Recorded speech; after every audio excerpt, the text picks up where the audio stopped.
y se le hizo saber a Jacob, diciendo, aquí está tu hijo Yosef, que viene a ti haciendo un esfuerzo. Y Israel se sentó sobre la cama. Recordemos que en el capítulo anterior eh, leímos cuando Jacob había llegado a Egipto y se le presentó al faraón, se les dio un lugar donde vivir, y Jacob hizo a Yosef jurar que no lo enterraría en Egipto, ¿verdad? Entre el montón de impíos e idólatras que habían ahí. Entonces, también se nos dijo que después de que llegó Jacob a Egipto, vivió ahí 17 años. Entonces, eso también está indicando, ¿verdad?, que ya en este capítulo que estamos iniciando es el final de esos 17 años, cuando ya iba a morir. Entonces, como iba a morir, se lo anuncian a Yosef, y Yosef agarra a sus dos hijos y los lleva a donde él para que les diera una bendición. Entonces, vean también cómo en el primer verso se dice de su nombre, bueno, el segundo en realidad, Jacob, ¿verdad? Y se le hizo saber a Jacob diciendo, aquí está tu hijo Yosef, que viene a ti haciendo un esfuerzo. Y Israel se sentó sobre la cama. Entonces, primero lo llama Jacob, después Israel. Dice, y dijo a Yosef, El Shaddai se me apareció en luz, en tierra de Canaán, me bendijo. Vean, ¿se acuerdan que les he mencionado varias veces que el título Shaddai es uno de los títulos del Todopoderoso que está conectado con Jacob? Jacob es el que más aparece en la escritura usando ese nombre o ese título, Shaddai, que quiere decir omnipotente. Él quiere decir poderoso en hebreo, ¿verdad? No es el artículo él del español, sino es poderoso, omnipotente, el Shaddai. Entonces Israel dijo a Yosef, el Shaddai se me apareció en luz. Recuerdan que luz era el nombre que tenía Betel antes de que Jacob le pusiera Betel. De hecho lo vimos el jueves anterior en el estudio de Apocalipsis. Antes de que se llamara Betel, se llamaba luz. Bueno, de hecho vimos bastantes versos de Jacob en varias tierras. Dice 28:19, y aquel lugar le puso por nombre Betel, que quiere decir casa del poderoso, aunque Luz era el nombre anterior de la ciudad.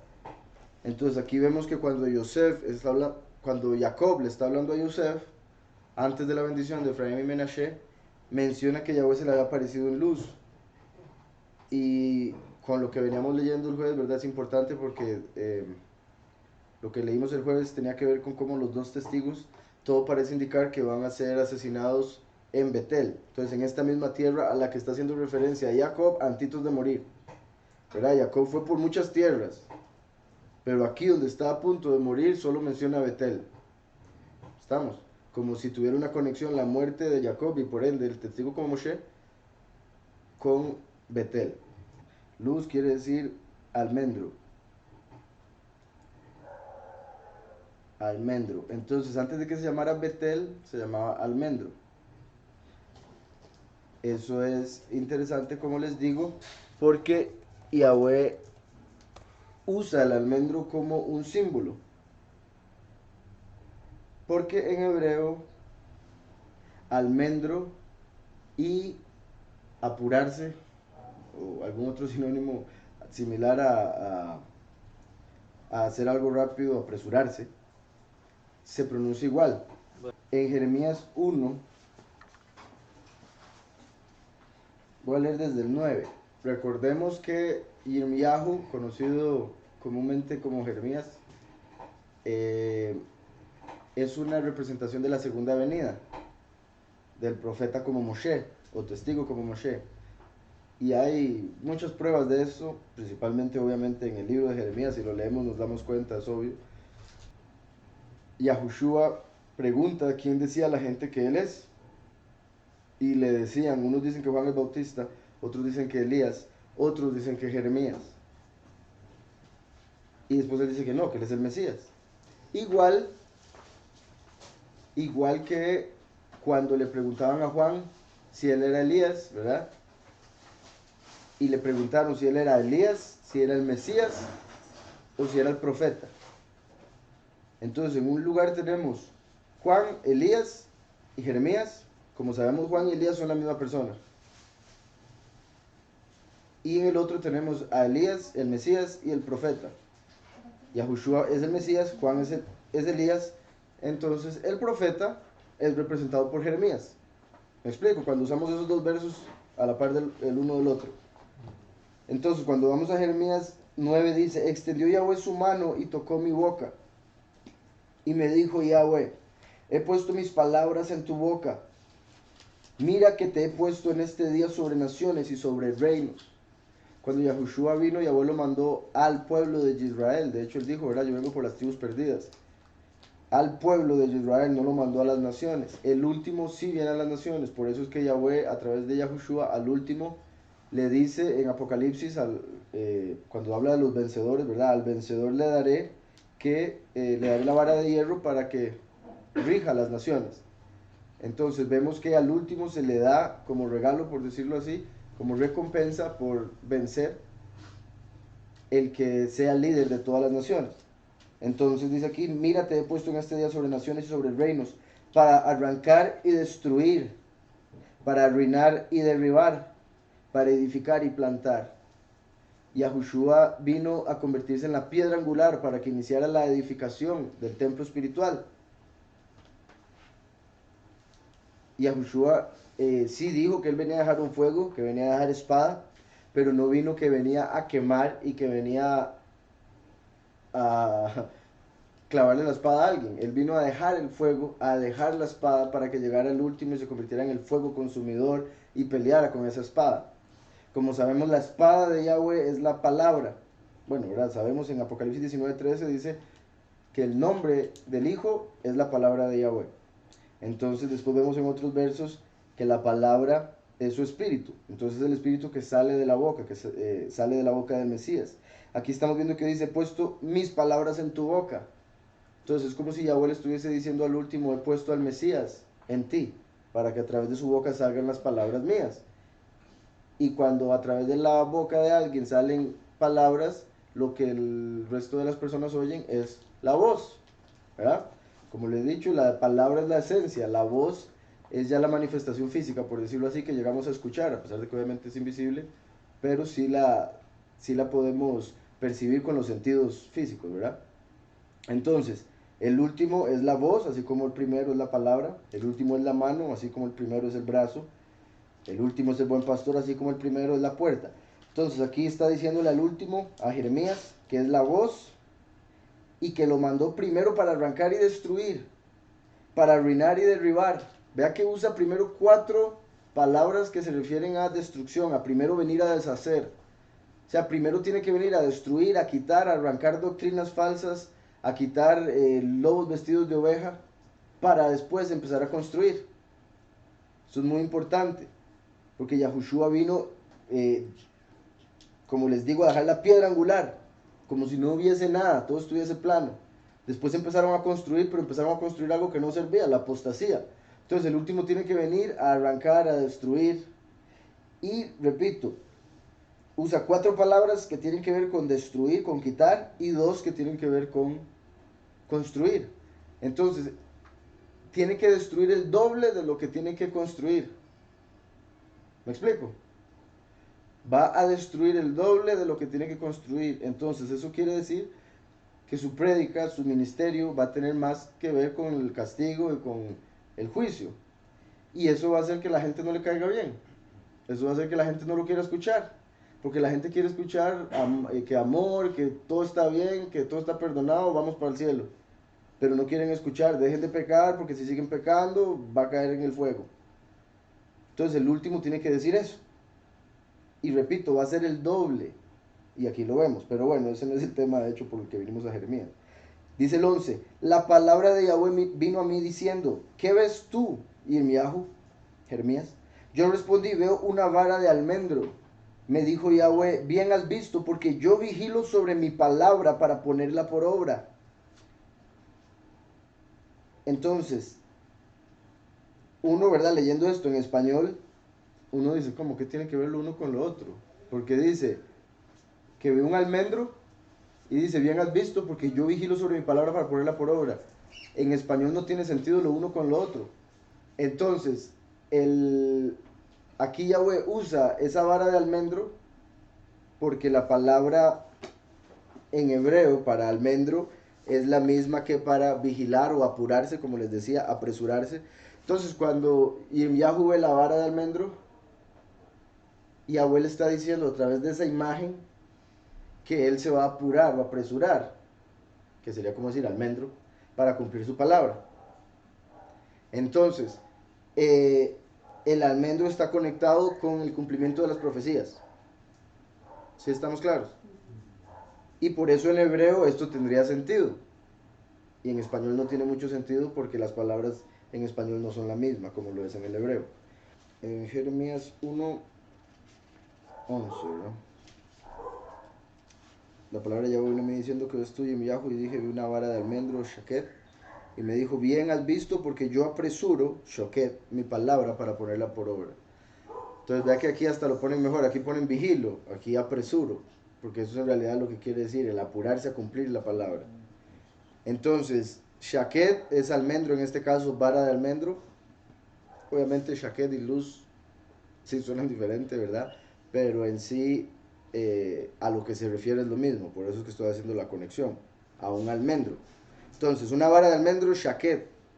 Entonces Yahweh le dice, bien has visto, porque yo shoket, yo me apuro, me apresuro para cumplir la palabra. Entonces, cuando vemos aquí, ahora que estamos en Génesis, que Jacob al hablar de este lugar no se refiere a este lugar como Betel, que ese fue el nombre que él le dio, y yo creo que hubiera sido lo más lógico que dijera Betel, sino que se refiere a ese lugar como Luz, el nombre que tenía antes, es como diciendo que lo que se va a profetizar aquí se va a apresurar a cumplirse. ¿Sí estamos? Lo que está por decirse en este capítulo va a apresurarse para cumplirse, es una palabra que ya voy a apresurar para cumplir. Y de hecho lo que vamos a ver aquí, curiosamente, tiene que ver con el fin de los tiempos. Entonces, es un poco, para alguna gente puede ser contradictorio que si ya hay una fecha determinada y tras de eso es al final de los 6000 años de la historia humana, que se puede apresurar algo que ya está determinado, ¿verdad? Es como que yo le digo, si yo llego a las 6, llego a las 6. ¿Cómo me voy a apresurar para llegar a las... O sea, me tengo que apresurar si voy tarde. Pero si voy a llegar a las 6, no hay forma de que... Pues, si lo cito a las 6, ¿por qué voy a llegar a las 5? Es mi punto. Entonces, Yahweh, al decir que se apresura, es similar a lo que dice en Habacuc, que él dice que, aunque piensen que se está tardando, no va a ser así porque él, cuando venga, va a venir rápido. Entonces, es como que para la percepción de las personas que estamos en el tiempo, se va a hacer larguísimo y va a durar y cuánto falta, cuánto falta y cuánto falta. Pero desde el punto de vista del Padre es rapidísimo.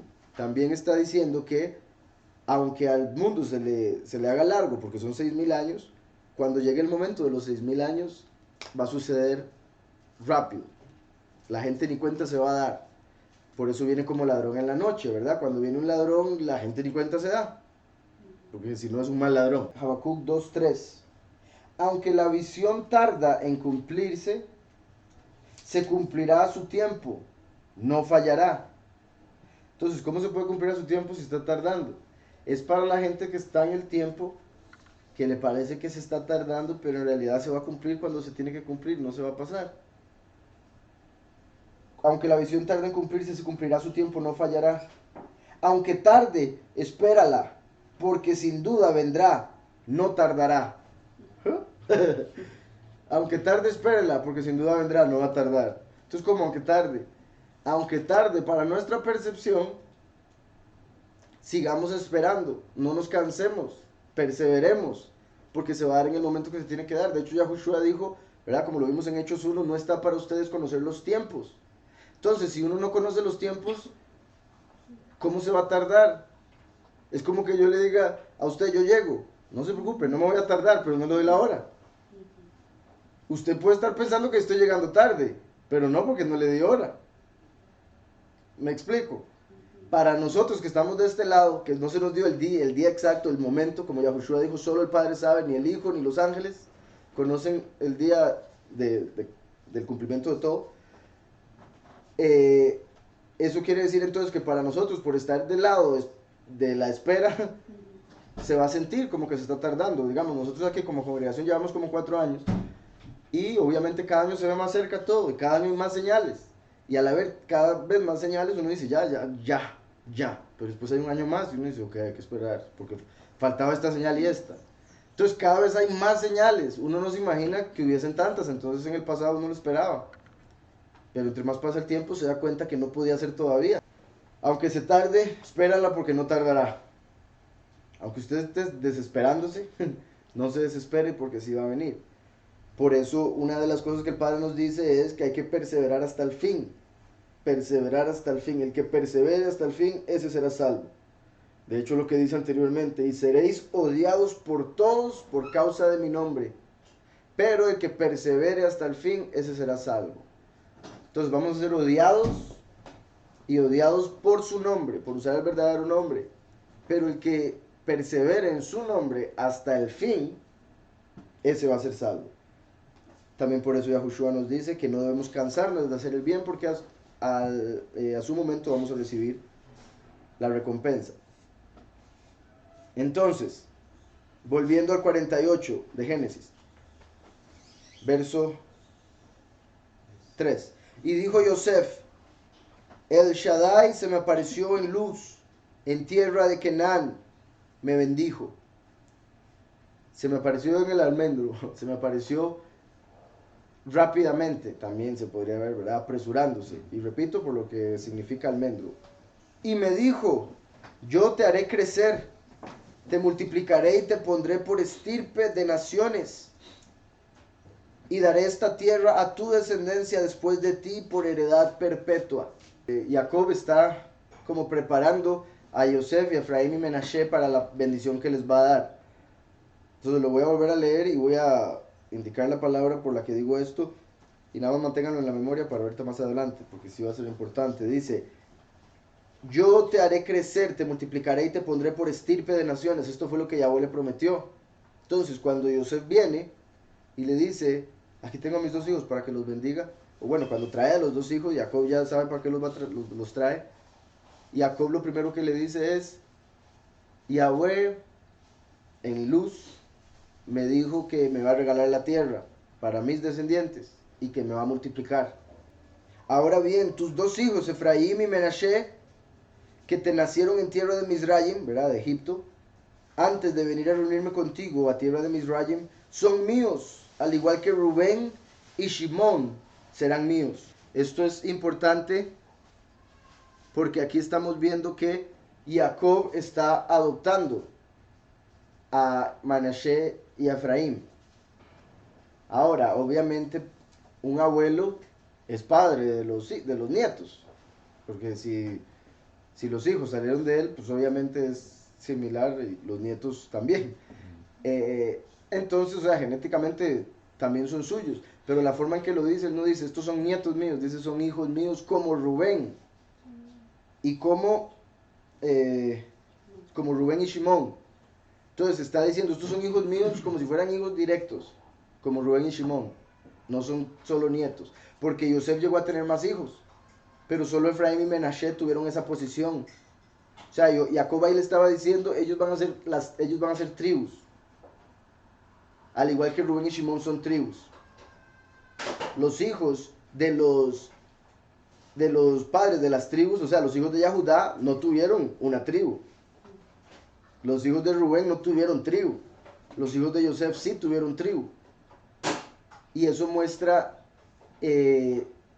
por un lado, ¿verdad?, la bendición de Yosef, que es la doble porción. Como Yosef recibió la primogenitura porque era el hijo de la esposa que él quería originalmente, Raquel, ¿verdad?, que lo engañaron y le dieron a otra. Y Rubén, por lo que hizo, el pecado que cometió, perdió la primogenitura. Entonces, como Rubén perdió la primogenitura, se le entregó a Yosef. Y el primogénito tiene la doble porción. Entonces, como Yosef tenía la doble porción, Yahweh le dio que fuera dos tribus. En vez de solo haber una tribu de Yosef, hubo dos tribus, la de Efraín y Menashe.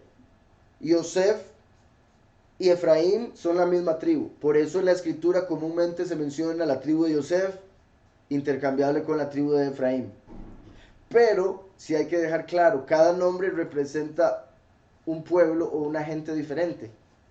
Efraín representa a los muchos, porque Efraín quiere decir fructífero, y como vamos a ver, representa a los muchos israelitas que fueron esparcidos por toda la tierra y por ende llegaron a crecer pensando que eran gentiles. Entonces hoy en día se hacen llamar gentiles la mayoría de los descendientes de Efraín. ¿Estamos claros?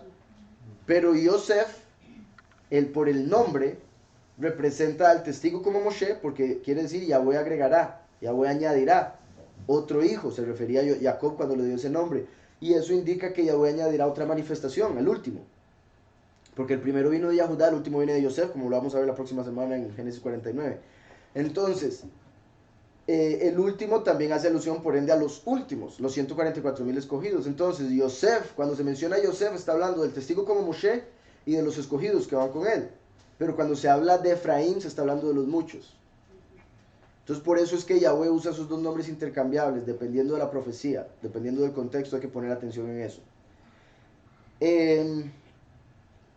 Entonces, como Yosef recibió la primogenitura, recibe dos campos entre las tribus. Y que vemos en Apocalipsis que esos dos campos están ahí todavía. La única tribu que pierde su campo entre las tribus, porque uno diría, ya eran 12 tribus, ¿cómo va a dejar entrar otra tribu si ahora serían 13? ¿Me explico? Eso sería un poco raro porque a él se le habían prometido 12 y ahora le da campo a 2. Entonces es como si estuviera teniendo 13.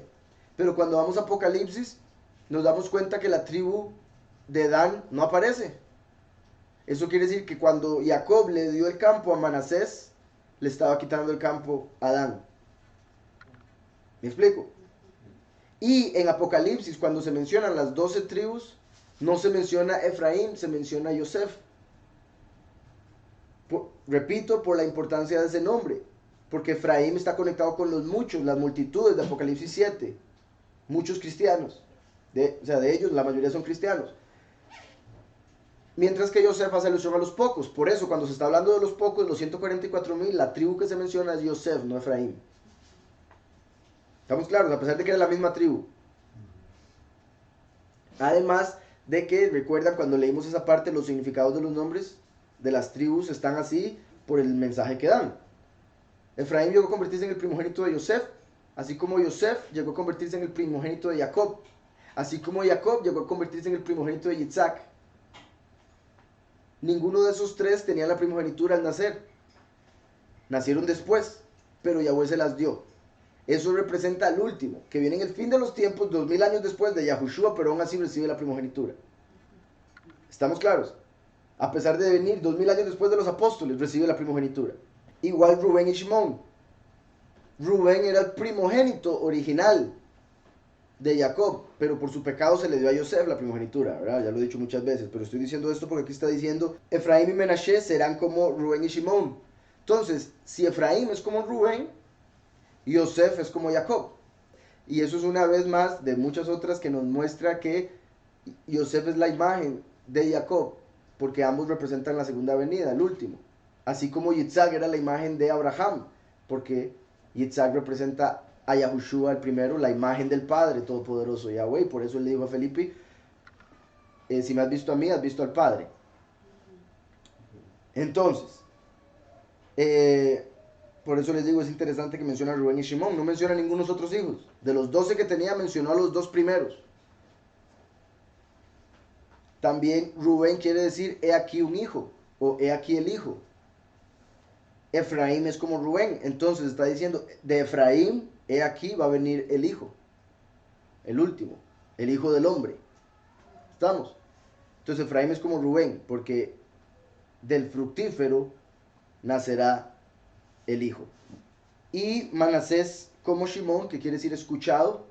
Qué curioso, porque Manasés quiere decir el que causa el olvido.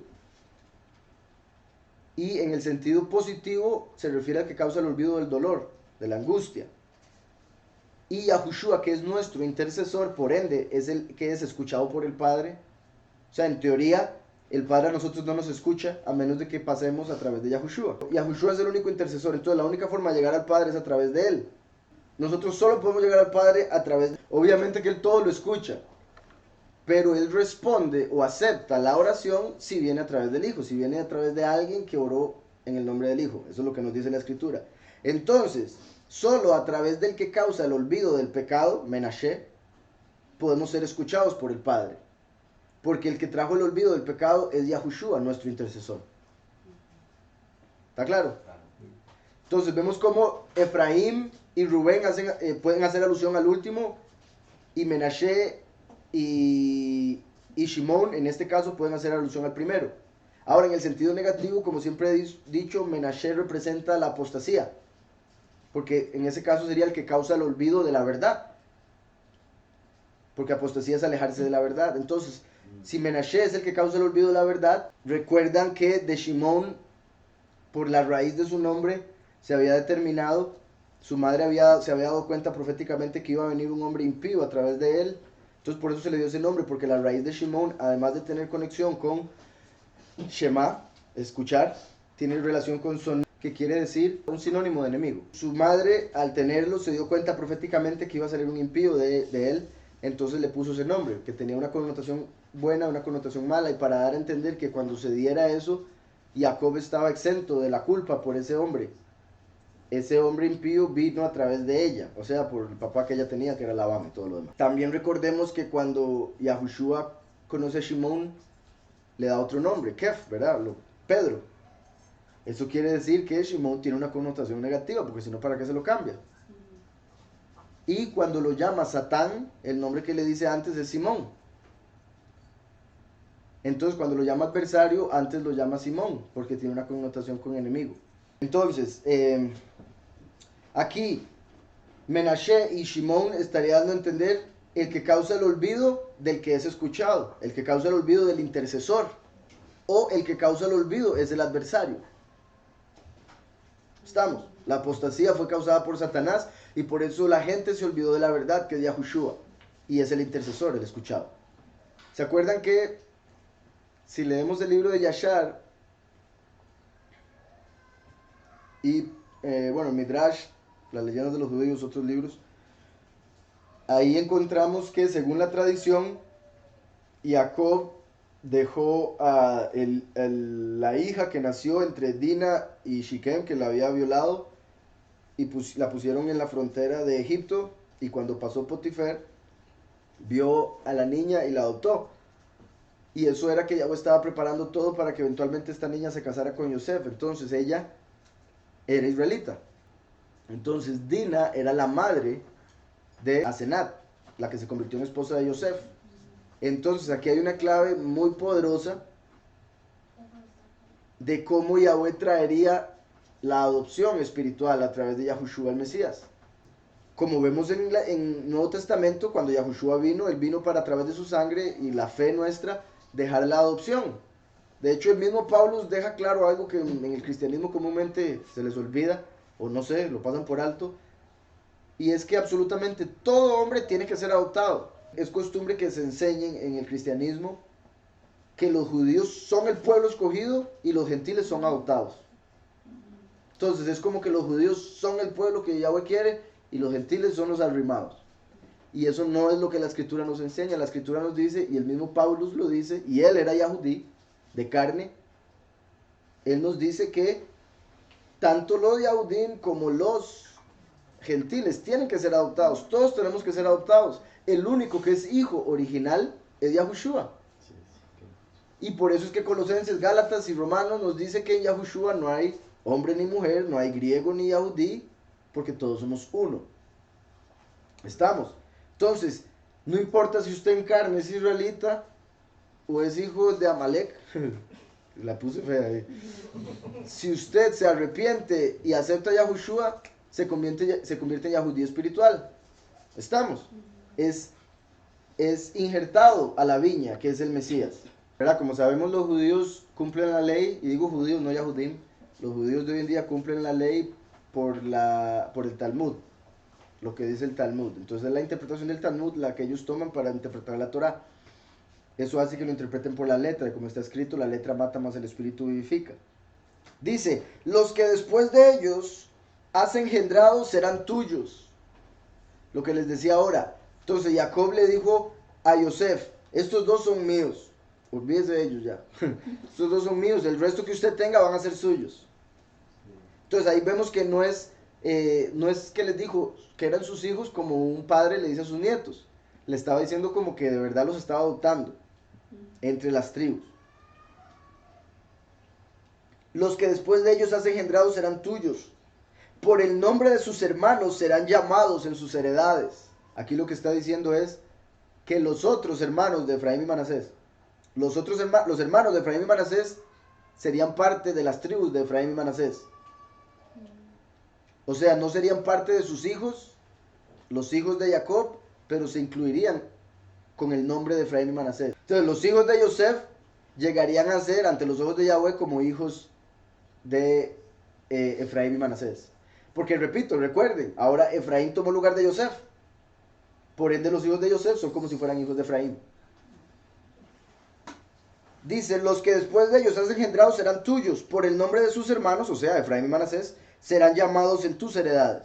Cuando yo venía de Padán Aram, se me murió Rachel en tierra de Canaán, en el camino, como media legua antes de llegar a Éfrata, y la sepulté allí, en el camino de Éfrata, que es Betlehem, o sea, donde nació el Mesías. Entonces vean cómo Yahweh estaba preparando todo desde este momento. El hecho de que Raquel haya quedado ahí enterrada, a diferencia de Lea, ¿verdad? Y de Sara y de Rivka, que estuvieron en Macpelá. Esto fue por un lado para que cuando Yosef, que ya lo hemos hablado, cuando Yosef fue llevado a la esclavitud, pasaron por ahí. Entonces él vio la tumba de su mamá y le pidió fuerzas, y Yahweh le dio fuerzas a través de sentir a su mamá cerca en ese momento. Por otro lado, estaba ahí enterrada porque recuerdan cuando Herodes mandó a matar a todos los niños de 2 años para abajo. Ahí se cumplió algo que vemos en Jeremías, que habla de Raquel. En el 31:15 dice, así ha dicho Yahweh, voz fue oída en Ramá, llanto y lloro amargo. Es Raquel que llora por sus hijos y no quiso ser consolada acerca de sus hijos porque perecieron. Mateo 2:18. Desde el 16. Herodes entonces, cuando se vio burlado por los sabios, se enojó mucho y mandó matar a todos los niños menores de 2 años. Entonces, como ya Yahushua había nacido hace 2 años, mandó a matar a todos los que tenían 2 años para asegurarse de matarlos, según él. Como él nació en Belén, mandó a matar a todos los niños de Belén. Y ahí estaba enterrada Raquel. Esa tierra de Belén era parte de su descendencia. Entonces estaban matando a los hijos de Raquel. ¿Me explico? Entonces cuando Herodes mandó a matar a esos niños, se estaba cumpliendo lo que Jeremías había profetizado en el capítulo 31. Y era una de las razones también por las que estaba enterrada ahí.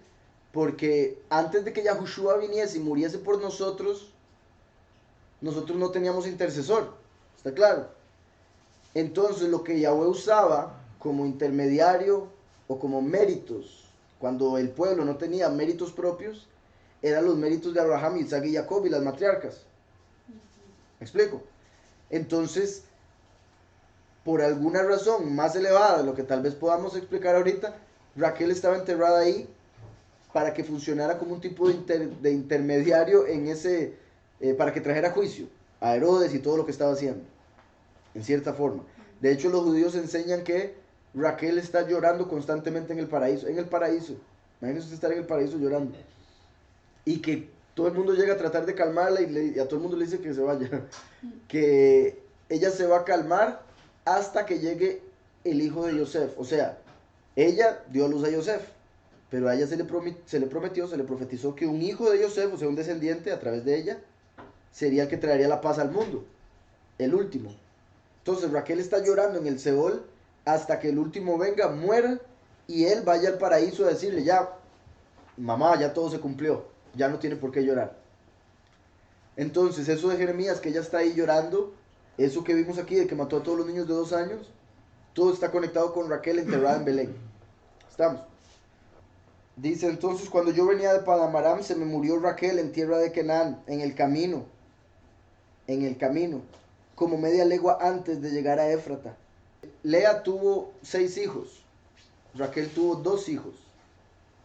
Entonces, Lea tuvo 3 veces la cantidad de hijos que tuvo Raquel, ¿verdad? Eso es interesante porque se acuerdan que esa relación 1 y 3 es la de los pocos y los muchos, como Daniel y sus 3 amigos. Entonces, Lea, los hijos de Lea representan a los muchos, los hijos de Raquel a los pocos, escogidos. Entonces, por eso aquí menciona a Raquel, dice, se me murió Raquel en tierra de Canaán en el camino. Yahushua es el camino. Raquel son los pocos. Se me murió en el camino. Es como dando a entender el Padre, una vez que Yahushua se fue, la iglesia dejó de ser lo que era, de camino al final de los tiempos, a través de la apostasía. Entonces como que Raquel, la iglesia escogida, murió, porque llegó la apostasía, en medio camino. Ahora en el fin de los tiempos, Yahweh tiene que levantar a la iglesia nuevamente.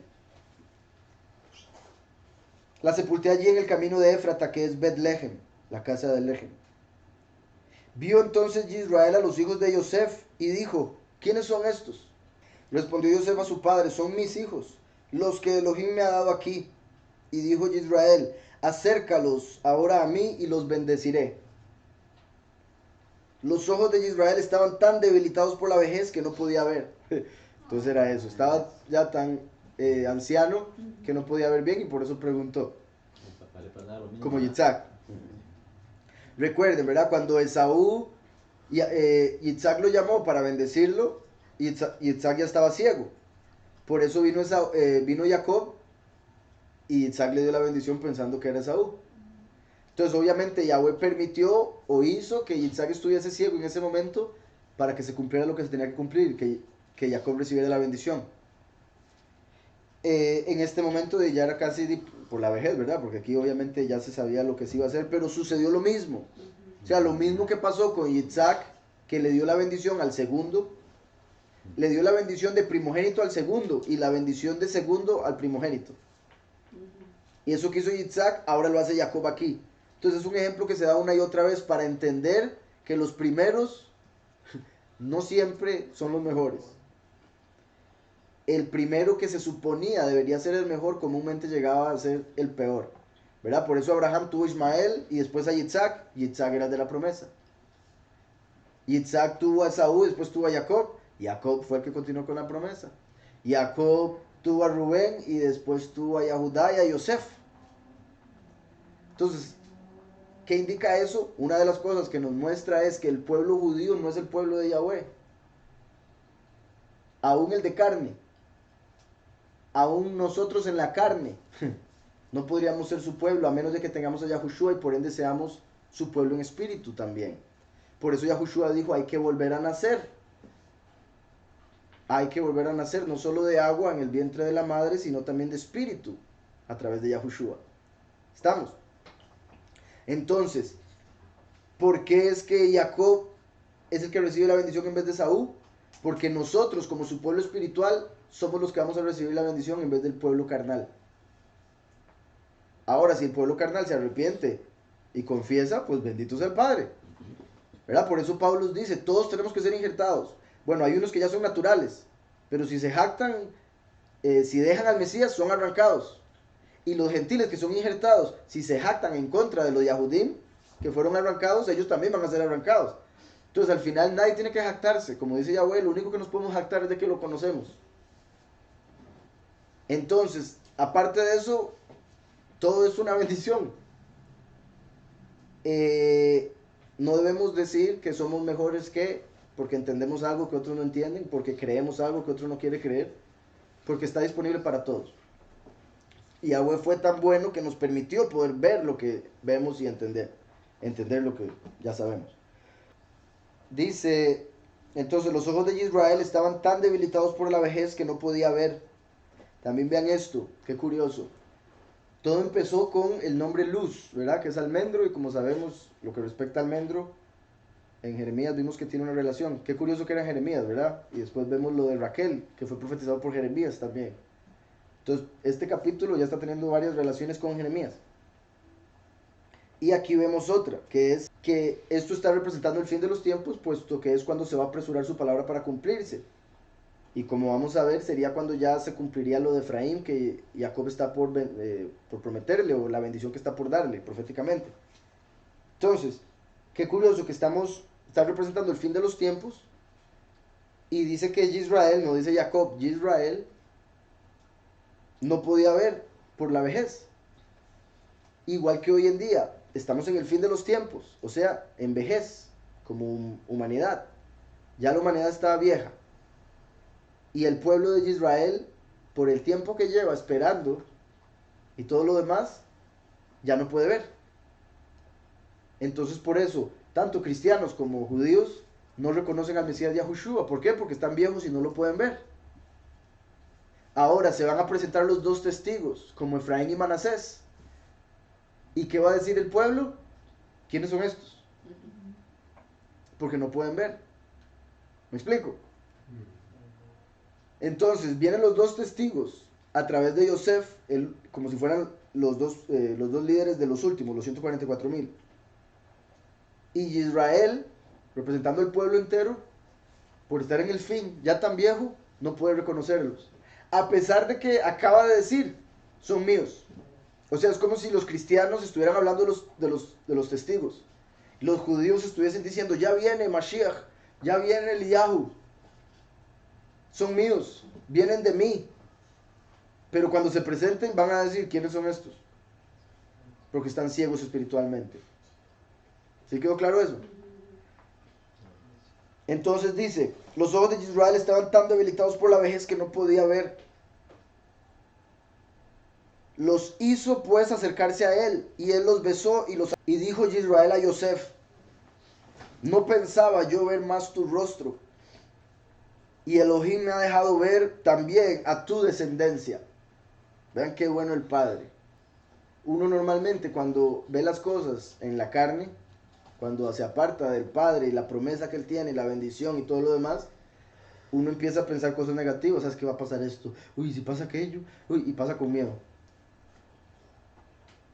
Entonces, Jacob decía, ya no voy a volver a ver a mi hijo porque ya se murió, según mis otros hijos. Él nunca se imaginaba que lo iba a volver a ver vivo, y no solo vivo, sino como rey del mundo. Y no solo a él, sino también a su descendencia. Imagínense el regalo del Padre, gigante.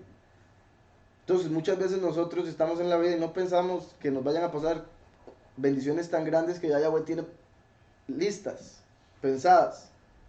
Y uno está imaginándose lo peor. Lamentablemente. También obviamente no es que uno quiera imaginárselo, repito, mucho tiene que ver con la realidad en la que estamos, mucho tiene que ver que vemos muchas películas, o sea, ver mucha tele, eso le mete muchas ideas negativas. Y obviamente por otro lado Satanás, ¿verdad? Los dardos del enemigo, que él también está viendo a ver qué le puede meter en la cabeza a uno. Entonces dijo Israel a Yosef, no pensaba yo ver más tu rostro, y Elohim me ha dejado ver también a tu descendencia. Entonces Yosef los sacó de entre sus rodillas y se inclinó a tierra. Los tomó Yosef a ambos, Efraín a su derecha, a la izquierda de Israel, y Menashe a su izquierda, a la derecha de Israel, y los acercó a él. Qué curioso cómo, ¿verdad? Sabemos Yahushua está a la derecha del Padre, pero si nosotros estuviéramos al frente de Yahweh, del trono, él estaría a nuestra izquierda. Y por ende, el último que está a la izquierda del Padre, al frente del pueblo, estaría a la derecha. Esto en cierta forma es como podemos llegar a entender, creo yo. ¿Se acuerdan lo que les he dicho de que los dos Mesías son como dos caras de la misma moneda? Y que los pocos van a ver al primero y los muchos van a ver al último. Entonces es como que dependiendo de dónde esté uno del lado del trono, va a ver al último como el primero o al primero como el último. Porque el que está a la derecha del Padre está a la izquierda del pueblo, y el que está a la izquierda del Padre está a la derecha del pueblo. ¿Sí me explico? Poco importante que se mencionara aquí, como dice, sabe que si está a la izquierda suya, está a la derecha del que está delante, ¿verdad? Pero se dice por algo, y eso es lo que quiero dejar claro, todo lo que está en la escritura por algo está ahí. Israel extendió su mano derecha y la puso sobre la cabeza de Efraín, que como habíamos visto estaba a la izquierda de Israel. Entonces, a Israel le traen a Efraín aquí a la izquierda, porque Yosef decía, este tiene que ser bendito por la izquierda, o sea, de segundo. Pero cuando Jacob lo ve, él siente en su espíritu que están mal acomodados y pone la mano derecha sobre el que está en la izquierda. Y ahora va a poner la mano izquierda sobre el que está en la derecha. Dice, Israel extendió su mano derecha y la puso sobre la cabeza de Efraín, que era el menor, y su mano izquierda sobre la cabeza de Menashe, colocando así sus manos adrede, aunque Menashe era el primogénito. Y bendijo a Yosef. Vean, Yosef salió bendito más de una vez, porque recibió la bendición en el capítulo 49, pero aquí también lo bendijo Jacob. Una vez más vemos la doble porción para Yosef. No solo tiene dos hijos que son parte ahora de las tribus, sino que recibe dos bendiciones en este capítulo y en el que viene. Por eso es que nosotros que estamos en el final de los tiempos vamos a recibir la doble bendición. Por eso Yahushua dijo que los últimos harían cosas más grandes que las que él hizo. No porque sean más grandes que él, sino porque él iría al Padre y por ende se duplicaría, por decirlo así, el poder. Y digo por decirlo así porque obviamente en Yahweh está todo el poder, pero al darle ese mismo poder al Hijo y el Hijo ahora estar ahí ante él puede hacer lo mismo que Yahweh. Claro, siempre todo lo que va a hacer lo va a hacer según su voluntad. Entonces, y bendijo a Yosef diciendo, el Elohim en cuya presencia anduvieron mis padres, Abraham y Isaac, el Elohim que me mantiene desde que yo soy hasta este día, el Malach que me libera de todo mal, ¿verdad? Malach es lo que comúnmente llaman ángel, quiere decir enviado, el mensajero. Y aquí donde dice que me libera, bueno, dice liberta, está diciendo, la palabra hebrea es Goel, que se refiere a que me redime. Se refiere principalmente a redención. Por eso, Besorah HaGeulah quiere decir las buenas nuevas de redención. Besorah, buenas nuevas, HaGeulah de la redención. Dice, pero sí lo que quería decir entonces, el malach que me libera de todo mal. El malach que me redime. Vean que primero menciona al Elohim en cuya presencia anduvieron mis padres Abraham y Isaac, el Elohim que me mantiene desde que yo soy hasta este día, y después dice el Malach. Entonces es un poco extraño, ¿verdad? Porque obviamente Yahweh no es un Malach, Yahweh está por encima de los ángeles, pero como sabemos, Yahushua el Mesías es el Malach de Yahweh. Es como enviado, ¿no? Sí, en el sentido de enviado, no de ser con alas, ¿verdad? No de un hombre que anda con alas y todo eso. Recordemos que a pesar de que comúnmente en el catolicismo, en el cristianismo, los ángeles se dibujan así, en la escritura vemos todo tipo de malaquim. O sea, un fuego puede ser un ángel, un viento puede ser un ángel, un hombre puede ser un ángel. Y la mayoría de las veces que los ángeles se aparecían ante los hombres, se aparecían con forma de hombre. Entonces eso es muy importante. Y por eso es que me gusta o prefiero decir malach en vez de ángel, porque cuando uno dice ángel, automáticamente se le viene la imagen de los ángeles que todo el mundo ve en las películas o en dibujos. Malach, al entender que es enviado, entendemos que es cualquier entidad enviada por Yahweh. ¿Cómo sabemos? La escritura nos dice que Yahushua es el principal enviado de Yahweh. Por eso Yahushua dice, si me han visto a mí, han visto al Padre, porque el enviado representa en todo aspecto al que lo envía. Entonces, al Jacob estar diciendo esto, es como el último, dando estima a Yahweh a través de Yahushua, el Malach que él envió para liberarnos del pecado. ¿Estamos? Entonces, habla del Elohim de Abraham y Isaac y el Malach que él envió para liberarnos del pecado. Entonces, eso muestra que Jacob representa al último, puesto que está hablando de un enviado antes que él. Está hablando de un enviado en el medio de Yahweh y él. Y ese entonces sería el intercesor, Yahushua. ¿Sí está claro? El malach que me libera de todo mal. Bendiga a estos jóvenes. Sea, oigan esto, sea invocado en ellos mi nombre y el nombre de mis padres, Abraham y Isaac, y multiplíquense y crezcan en medio de la tierra. Vean que normalmente se dice que se ha invocado sobre ellos el nombre del Todopoderoso. Qué curioso que diga que se ha invocado sobre ellos el nombre de Isaac, Abraham, Isaac y Jacob. Eso es porque está diciendo, una vez más, que ellos son parte del pueblo. Entonces, así como Rubén podía hablar y decir, mis padres, Abraham, Isaac y Jacob, el Elohim de mis padres, Abraham, Isaac y Jacob, ahora Efraín y Manasés podían decir exactamente lo mismo. Se puede invocar el nombre de Abraham, Isaac y Jacob sobre Efraín y Manasés. Pero también, vean qué curioso, recuerden que Abraham representa a Yahweh, Isaac representa a Yahushua, y Jacob representa al último. Entonces, al decir que se ha invocado sobre ellos el nombre mío, el de Abraham y Isaac, es como diciendo que se ha invocado sobre los que van a ser parte del pueblo espiritual a través de Yahushua, que se invoque sobre ellos el nombre de Yahweh, Yahushua, y el del último. Al ver Yosef que su padre ponía la mano derecha sobre la cabeza de Efraín, se sintió disgustado y tomó la mano de su padre para cambiarla de la cabeza de Efraín a la cabeza de Menashe. Y dijo Yosef a su padre, así no, padre mío, porque este es el primogénito. Pon tu mano derecha sobre su cabeza. Pero su padre no quiso hacerlo y le respondió, lo sé, mi hijo, lo sé. Voy a un paréntesis aquí. Yosef se enojó cuando vio que cruzó las manos. Pero en realidad él debió haberlo deducido cuando Jacob le dijo, Efraín y Manasés serán como Rubén y Shimón. Porque al decirlo así está diciendo que Efraín sería como Rubén y Rubén era el primogénito. Entonces desde antes, desde el principio ya le había dicho, Efraín va a ser el primogénito, él va a recibir la bendición del primogénito. Pero cuando ya lo vio en acción, se enojó. Dice, lo sé, hijo mío, lo sé. También él llegará a ser un pueblo y será también grande, pero su hermano menor será más grande que él.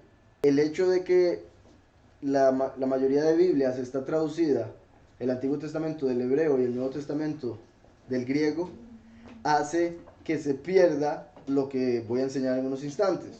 Entonces quiero que lo tengan muy claro. Aquí dice, lo sé, hijo mío, lo sé.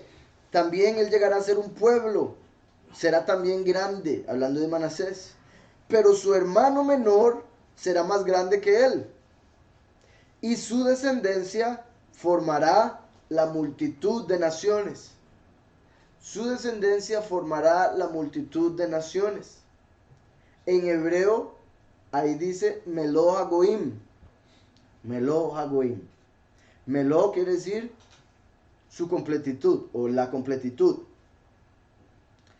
Hagoim de los gentiles, de las naciones. Entonces, por ejemplo, ¿recuerdan cuando vemos en Apocalipsis 7 que dice que entraron los pocos y después entró una gran multitud de todas las naciones? O sea, entró Melo Hagoim. ¿Y de quién son los descendientes? ¿De quién son ellos descendientes? De Efraín. Entonces no son gentiles, verdaderamente. Son descendientes de Israel que por el pecado fueron esparcidos entre los gentiles. Entonces son descendientes de Israel que llenan a las naciones gentiles. Llenan en el sentido de que como fueron esparcidos ahora, digamos, por decirlo así, en una nación habían 2 millones, pero ahora con tantos descendientes de Efraín ahí hay 6 millones y ya la nación está llena. Entonces la completitud de los gentiles. Los israelitas que al multiplicarse como la arena del mar entre las naciones llegaron a llenar esas naciones de gente. Y por eso hay israelitas en todo el mundo de carne, genéticamente, que no saben que son israelitas, piensan que son gentiles. ¿Estamos? Entonces, la multitud de Apocalipsis 7, que siempre les digo son los muchos y que como les digo, la mayoría son descendientes de Efraín. ¿Y porque ahora estoy diciendo la mayoría y no todos? Porque vuelvo y repito, aún para ellos, o sea, para toda persona, todo ser humano, puede ser descendiente de Cam, que si acepta a Yahushua, es israelita. Pero la diferencia entre los pocos y los muchos, como sabemos, es el nombre. Usted acepta la muerte y resurrección del Mesías, perfecto, puede entrar al pueblo, puede ser parte del pueblo. Acepta el nombre o no acepta el nombre. Si no acepta el nombre, entra al pueblo después de morir y resucitar. Acepta el nombre, no tiene que morir, entra vivo a reinar. Entonces la adopción es para todos, pero está dependiendo de lo que es la justificación o la salvación, el si se va a hacer de la multitud de los gentiles, de las naciones, o si se va a hacer de los pocos. Vamos a Romanos 11, por favor.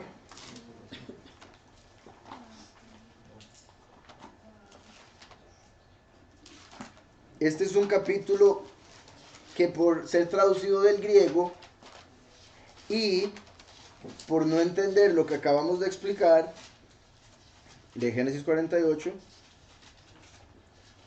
se llega a malinterpretar principalmente entre los cristianos, por supuesto, que son los que leen Romanos.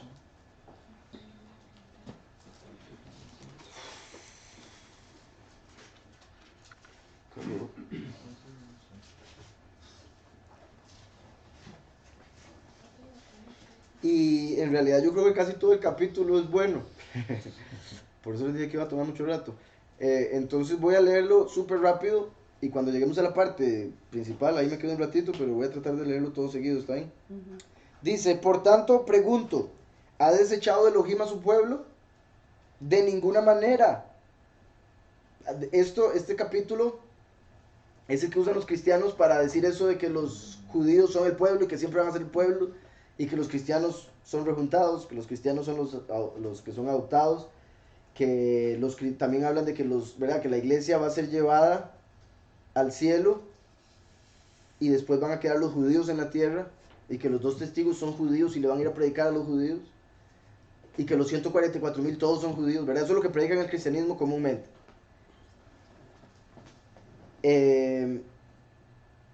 Pero es por no entender este tipo de cosas. Vuelvo a empezar, dice, por tanto pregunto, ¿ha desechado Yahweh a su pueblo? De ninguna manera, porque también soy israelita, descendiente de Abraham, de la tribu de Benjamín. No ha desechado Yahweh a su pueblo, al cual desde antes conoció. ¿O no sabéis lo que dice la escritura acerca de Eliyahu, de cómo se quejó ante Yahweh contra Israel, diciendo, soberano, a tus profetas han dado muerte, y tus altares han derribado, solo yo he quedado y procuran matarme? Esto es lo que hablábamos también el jueves anterior. Pero ¿cuál fue la respuesta celestial? Me he reservado 7,000 hombres que no han doblado la rodilla delante del Señor, ¿verdad? En hebreo, delante de Baal. Entonces aquí Yahweh está diciendo, yo me he reservado 7,000 hombres que no se han hincado ante el Señor, porque mantienen la verdad. Estos 7,000 hombres representan a los 144,000 escogidos que no se inclinan ante el Señor Jesús, sino que se inclinan ante el Adón Yahushua. Y además de eso, también, ¿verdad? Es el contrario de los 7,000 hombres que van a morir en el terremoto que se va a dar en Apocalipsis 11 cuando resucitan los dos testigos. Dice, oigan, así también, aún en este tiempo, ha quedado un remanente escogido como un favor. Un remanente, o sea, los escogidos, los 144,000. Y si es por favor, ya no es por obras. De otra manera, el favor ya no sería un favor. Y si es por obras, ya no es favor. De otra manera, la obra ya no sería obra. ¿Verdad? Cuando uno le pide un favor a alguien, le está pidiendo que lo haga gratis. Porque si no, contrata a alguien, así de simple, le paga para que haga un trabajo. ¿Estamos? Entonces, cuando uno hace algo por alguien como un favor, no le va a cobrar, porque si le cobra, entonces está haciendo un trabajo. Entonces, si Yahweh nos salvó a través del favor, entendemos que no es por las obras que podamos hacer, porque no somos capaces de hacer suficientes obras para pasar. Con solo que hayamos pecado una vez, ya quedamos fuera. Por eso es que no es por obras, tiene que ser por favor, porque Yahushua murió por nosotros como un favor, y por eso el creer en Él es gratis, y a través de creer en Él podemos entrar al reino. Pero como sabemos, Pablo nos dice que la fe sin obras está muerta. Entonces, una cosa es que podamos entrar como un favor, que entremos gratis. Otra cosa es qué va a hacer usted después de que recibió ese favor. ¿Se va a seguir comportando como un impío? ¿O va a dar honor a Yahweh por haberle hecho ese favor y por ende va a actuar como él le pide? Si usted se va a seguir comportando como un impío, quiere decir que no es digno de ese favor y no lo va a recibir. Pero si usted cambia sus obras, entonces lo va a recibir porque está haciendo lo que Yahweh manda. Entonces por eso la fe sin obras está muerta. Usted puede decir creer, pero si no actúa correctamente, su fe es muerta, es mentira. Y eso es parte también de lo que se malinterpreta en estos versos. De que pues lo que busca Israel no lo ha alcanzado, pero los escogidos sí lo han alcanzado. Y los demás fueron endurecidos. Como está escrito, Yahweh les dio espíritu insensible, ojos que no vean y oídos que no oigan hasta el día de hoy. Vean qué poderoso y cómo confirma lo que les decía ahora. ¿Con cuál capítulo se conecta Romanos 11? Con Génesis 48. ¿Qué decía Génesis 48? Que Israel no podía ver. Entonces dijo, ¿quiénes son estos? Ahora estamos viendo aquí que Pablo, hablando del pueblo, dice, Elohim les dio espíritu insensible, ojos que no vean. Se confirma lo que les decía, el pueblo no puede ver, entonces no puede reconocer. Dice, Elohim les dio espíritu insensible, ojos que no vean y oídos que no oigan hasta el día de hoy. Y David dice, se ha vuelto su banquete en trampa y en red. Su banquete en trampa y en red. O sea, aquellos que están esperando las bodas del Cordero, pero se comportan como impíos. El banquete que esperan se les va a convertir en una trampa, ¿verdad? Los que esperan el rapto se les va a convertir en el lagar de la ira. Se ha vuelto su banquete en trampa y en red, en tropiezo y justo castigo. Se han oscurecido sus ojos para que no vean, y agóbiales la espalda para siempre. Pero yo pregunto, ¿será que los israelitas al tropezar cayeron definitivamente? De ninguna manera, al contrario. Debido a su transgresión vino la salvación a los gentiles.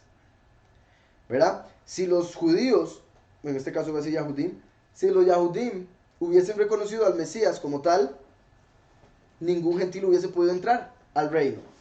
Porque no hubiesen matado a Yahushua, su sangre no hubiese sido derramada y por ende no hubiese pagado por nosotros. Entonces, si los judíos lo hubiesen aceptado, si los Yahudim hubiesen aceptado a Yahushua como Mesías, no se cumple el plan del Padre. Y solo los Yahudim serían el pueblo. Y solo siendo genéticamente hijos, descendientes de Jacob, se podría ser parte del pueblo. Pero como ellos rechazaron a Yahushua y lo mataron, ahora los gentiles pueden aceptarle para ser parte. ¿Estamos claros? Entonces, Yahweh, así como fue el plan de Yahweh, que su hijo viniese al mundo y muriera por los pecados, fue el plan de Yahweh que los Yahudim no le reconocieran. ¿Por qué? Porque era el plan de Yahweh que los gentiles pudiesen conocerle, además de los Yahudim. Entonces, dice, al contrario, debido a su transgresión vino la salvación a los gentiles, a fin de provocarlos a celos. Entonces, cuando un Yahudí, por ejemplo, ¿verdad?, decirle a un judío que un gentil puede ser parte del pueblo a través del Mesías Yahushua, para ellos es como una herejía. Ellos todo lo ven por la carne, por la letra. Entonces lo ven todo muy genéticamente, sin entender la mayoría de ellos, o al menos sí lo entienden tal vez, pero bueno, están en otras, que ellos son descendientes de Yafet, ¿verdad? Recuerdan, a través de Ashkenazi, son Ashkenazi. Los judíos que digan ser judío Ashkenazi no son descendientes de Jacob. Entonces un judío que diga ser judío Ashkenazi no es israelita, punto. Y la mayoría de ellos lo saben. Pero muchos de ellos me imagino que son como los cristianos, que no tienen la menor idea. O sea, muchos cristianos son israelitas y piensan que son gentiles. Muchos judíos piensan que son israelitas y en realidad son gentiles. Entonces, en este mundo al bien le dicen mal y al mal le dicen bien, todo está al revés. A Jesús le dicen el Mesías y a Yahushua le van a decir lo contrario. Vamos a Isaías, antes de continuar con Romanos 11, Isaías 11, 13.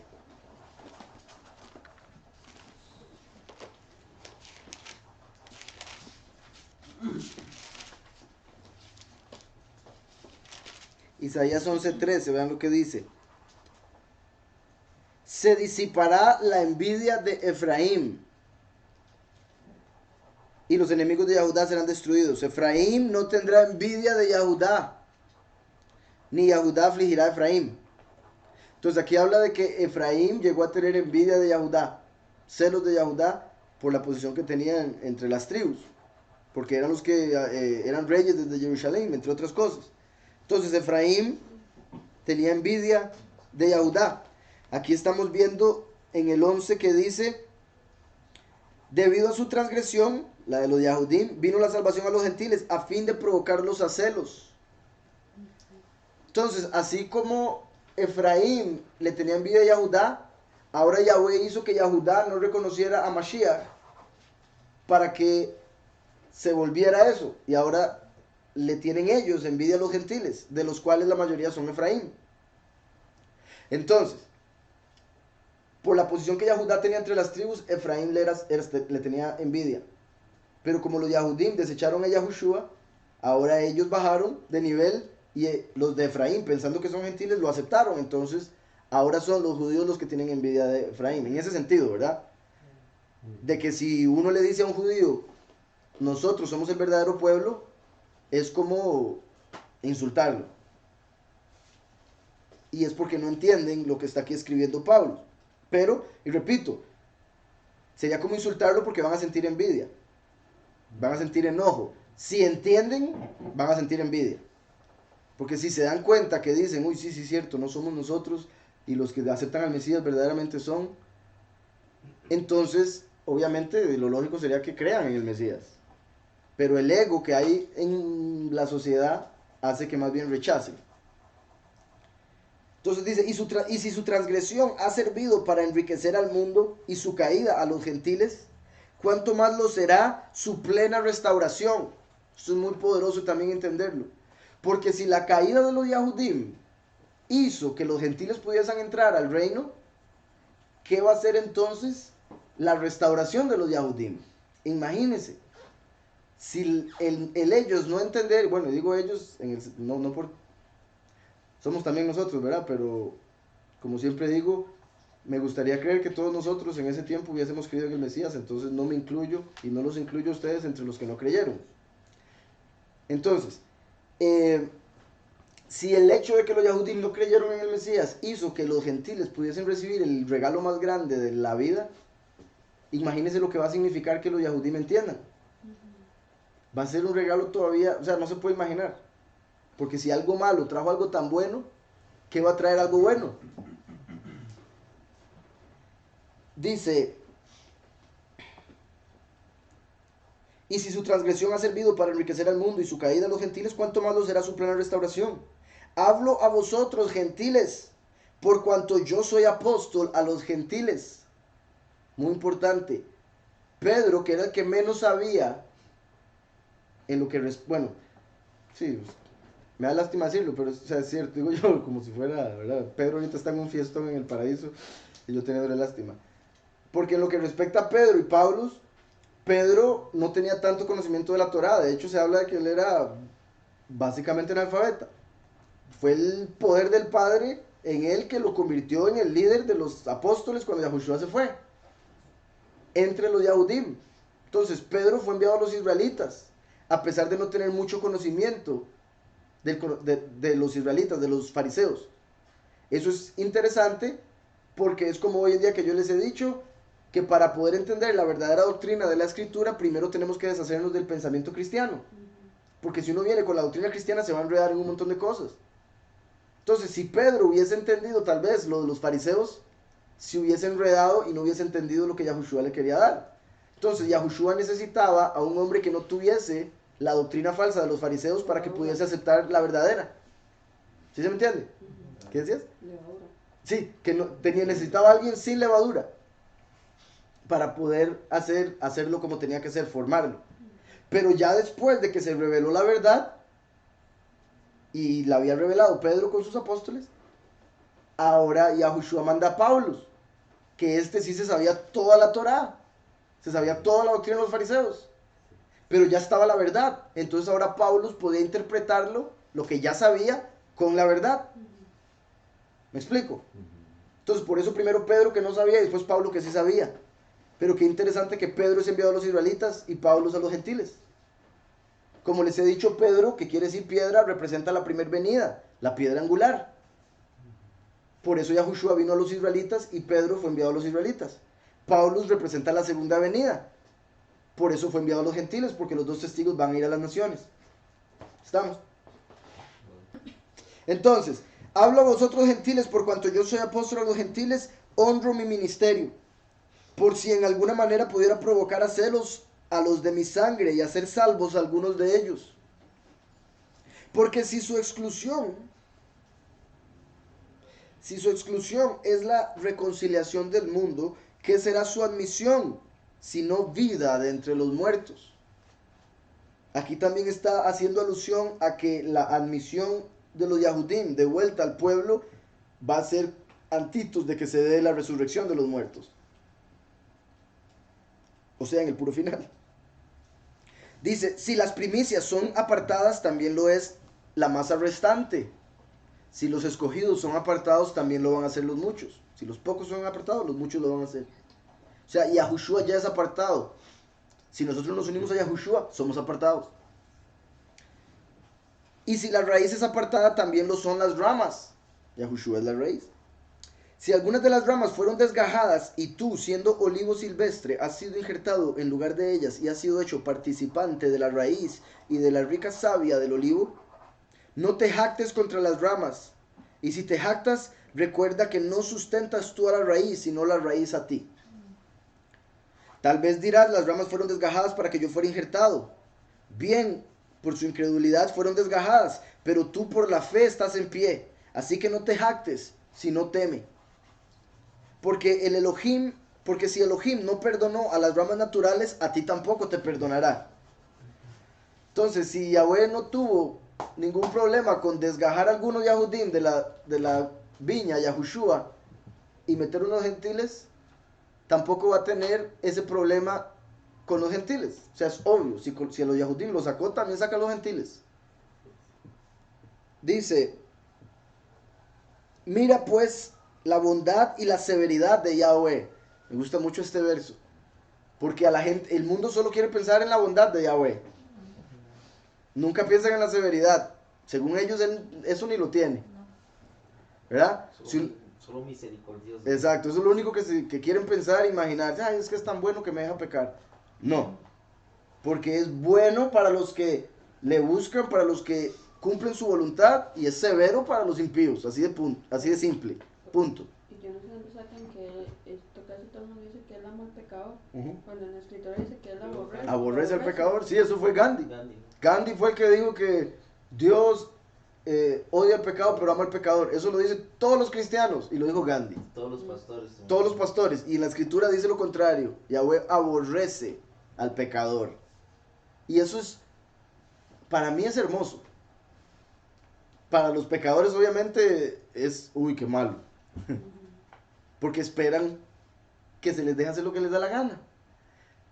Pero que aborrezca al pecador para mí es hermoso. ¿Por qué? Porque quiere decir que aborrece a todos aquellos que nos quieren hacer daño. Y nosotros se supone que vamos a hacer su voluntad. Entonces, ¿por qué nos va a preocupar que aborrezca al pecador? ¿Me explico? Y si entendemos eso, cuando cometemos un error X, ¿qué vamos a hacer? Inmediatamente arrepentirnos. Porque sabemos lo que es el pecado. Entonces, y por otro lado, el decirle que Yahweh, vea como ellos dicen que Dios ama al pecador, pero odia el pecado, entonces los pecadores dicen, me sigue amando aunque yo siga en esta vida. Entonces, dice, mira pues la bondad y la severidad de Yahweh. La severidad ciertamente para los que cayeron, pero la bondad para contigo. Si permaneces en esa bondad, pues de otra manera tú también serás eliminado.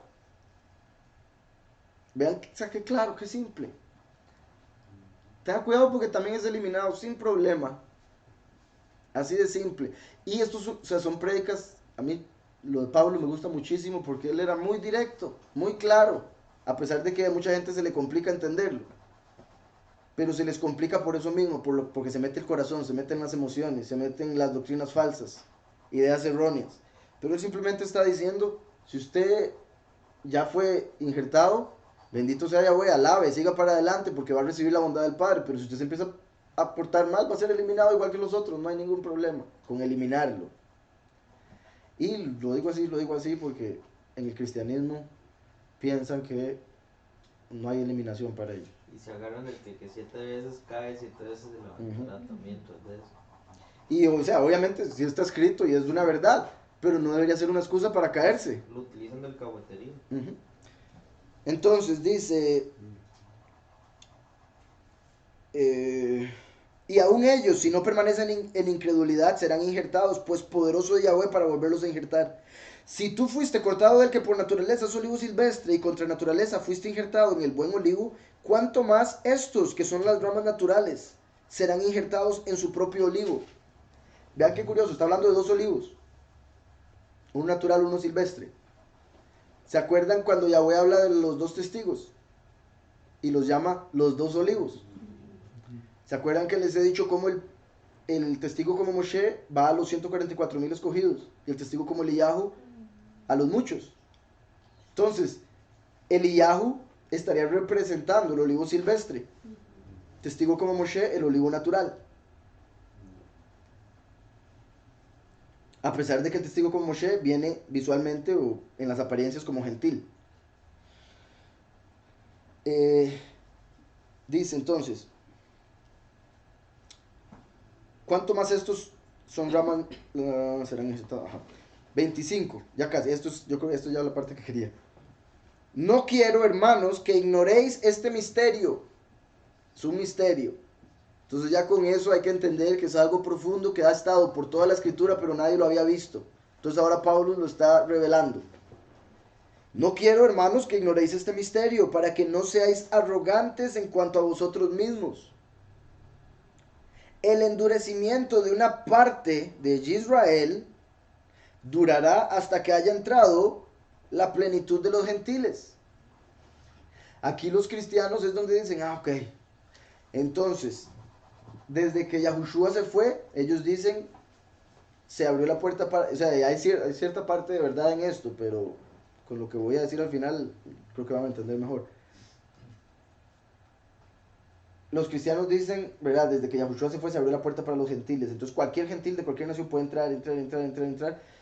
Y al final de los tiempos se cierra la puerta para los gentiles y ahora los dos testigos vienen a predicar a los judíos. Así es como lo ven ellos. Porque ya 2000 años para que entraran los gentiles al reino. En cierta forma es cierto porque, repito, un gentil puede entrar a través de su fe en el Mesías, purificarse. Pero si vemos lo que está aquí escrito, literalmente, y lo agarramos y lo conectamos con el resto de la escritura, vamos a entender algo, siento yo, todavía más profundo. Aquí él está diciendo, el endurecimiento de una parte de Israel durará hasta que haya entrado Meloh HaGoim, la completitud de los gentiles. ¿Y qué vimos en Génesis 48?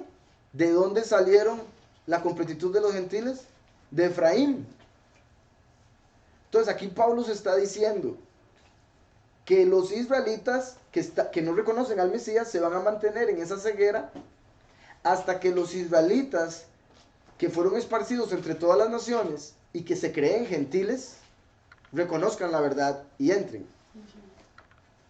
¿Me explico? Entonces cuando ya todos los israelitas descendientes de Efraín que están entre las naciones, de los cuales muchos de esos son cristianos, repito, muchos de esos somos nosotros, y no es que quiera decir que nosotros somos cristianos, pero antes estábamos en el cristianismo, entonces por algo salimos de ahí, porque reconocimos. Entonces cuando todos los que están entre las naciones reconozcan a Mashiach como soberano, y por ende entren al redil, ahí se le va a quitar la venda a los que no aceptan al Mesías y se hacen llamar judíos hoy en día. Ahora, que quede claro, me refiero a los verdaderos Yahudim, de esos que se hacen llamar judíos, porque son un porcentaje muy pequeño. Entonces, Los cristianos están esperando, por esto y otras cosas, están esperando que los judíos lleguen a creer en el Mesías. O sea, usted habla con cualquier cristiano y él le va a decir que va a llegar un momento, por esto que dijo Pablo, donde todos los judíos van a creer en el Mesías. Pero ellos no toman en cuenta que el 95% de los judíos son falsos. Y al ser falsos, no están incluidos aquí. Eso quiere decir que el 95%, y estoy dando un número así, ¿verdad? Porque yo creo que esta está más alto, pero bueno. Si el 95% de los judíos de hoy en día no son descendientes de Israel, ellos nunca van a creer en el Mesías. Y como los cristianos piensan que ellos son el pueblo escogido, al ver que no están creyendo en el Mesías, van a pensar que no estamos en el fin. Porque dicen, no, ellos tienen que creer, pero no creen. Porque se les olvida que los israelitas estamos entre las naciones, como lo estamos viendo aquí también. Hasta que entre la plenitud de los gentiles, se les va a quitar la ceguera. Entonces, Entonces esos judíos son los ortodoxos. sí, pero repito, ¿verdad? Los que sean descendientes de Israel. Está hablando de los judíos que siguieron con la doctrina de los fariseos. Y esos son los que hoy en día se hacen llamar judíos. Esos.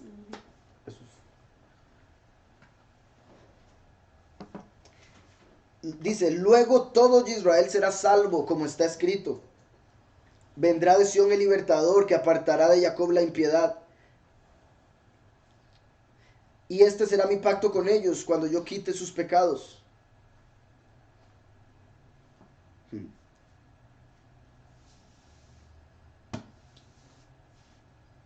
Vean, aquí dice lo de Meloja Goim, y después dice, vendrá de Sión el libertador. Y recuerdan ahora Jacob, cuando le estaba dando la bendición a Efraín y Manasés, dijo, el enviado, mi libertador, o el que me libera. Además también vea que está hablando, luego todo Israel será salvo, hablando en futuro, ¿verdad? Obviamente, luego. Y después vendrá de Sión el libertador. ¿Cómo? ¿No había venido ya? Es porque está hablando de la segunda venida. Vendrá de Sión el libertador, que apartará de Jacob la impiedad, y este será mi pacto con ellos, porque viene a confirmar el pacto que Yahushua hizo, cuando yo quite sus pecados. Así que en cuanto al evangelio son enemigos por causa de vosotros, pero en cuanto a la elección son amados por causa de sus padres. Porque irrevocables son los dones y el llamamiento de Yahweh. Recuerdan lo que les decía antes de Yahushua, era por los méritos de los padres. Entonces aquí Yahweh está diciendo, como los méritos y los regalos que recibirían por esos méritos son irrevocables, aún hoy en día Yahweh les va a quitar la venda por el mérito de los padres, ni siquiera por el mérito de ellos. Y yo creo que ya lo voy a dejar ahí Romanos. Sí, creo que ya entendimos eso, por lo menos. Entonces, Meloja Goim, multitud de los gentiles, descendientes de Efraín, por ende israelitas. Y eso es una de las formas en las que vemos que Yahweh prometió que él multiplicaría a Israel como la arena del mar. Usted hoy en día, entonces supuestamente hay 6 millones de judíos en Israel, en Estados Unidos entre 5 y 7. Y dice en el mundo entero un poquitito más de 15 millones. 15 millones a la par de 7,5 billones de personas que hay en el mundo, no es nada. Yahweh prometió como la arena del mar. Entonces, 15 millones no se le, pero ni le llega cerca a arena del mar. ¿Qué quiere decir eso? ¿Que Yahweh mintió? No. Quiere decir eso que hoy en día la gente no sabe quiénes son los verdaderos israelitas. Y hay montones que los llaman gentiles y son los verdaderos. De hecho, ahora está viendo un video, yo ya les he mencionado varios videos así, en los que un judío ortodoxo vio un negro en Estados Unidos y le dijo, ustedes son los verdaderos israelitas. O sea, hay muchos judíos que saben que ellos no son los verdaderos israelitas.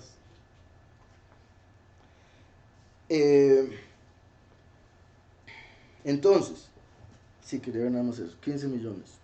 No es nada. O sea, 3 Costa Ricas.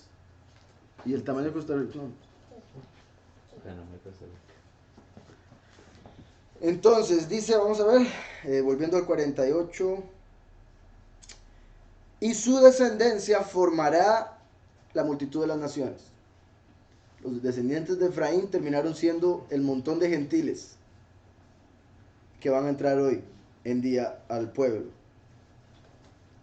Ahora también, otra cosa interesante, los de Efraín, al mezclarse entre las naciones, se mezclarían con gentiles. Entonces, por ende, muchos de ellos perderían genéticamente ese derecho, por decirlo así. Entonces entrarían como gentiles que creen en el Mesías. ¿Y por qué creen en el Mesías? Porque muy en el fondo de ellos está el ADN, como hemos hablado. Entonces, y los bendijo aquel día diciendo, por ti bendecirá Israel diciendo, hágate Elohim como a Efraín y como a Menashe. Y puso a Efraín antes de Menashe. Luego dijo Israel a Yosef, yo muero, pero Elohim estará con vosotros y os hará volver a tierra de vuestros padres. Y os hará volver a la tierra de vuestros padres. A ti te he dado una parte más que a tus hermanos. ¿Verdad? Al meter a 2 hijos de las tribus, le está dando una parte más. A ti te he dado una parte más que a tus hermanos, la cual tomé del amorreo con mi espada y con mi arco. Vean las 2 armas de Jacob, espada y arco. Las mismas armas del último, el testigo como Moshe. La espada, porque la espada es el espíritu de Yahweh. La palabra de Yahweh que dejó Yahushua el primero.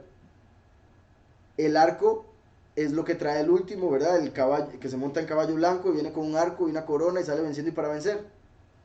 Entonces, arco y espada como las 2 armas del último. Y por eso, al Jacob tener arco, nos está mostrando que el último viene como un arco, con el arma, que es el arco.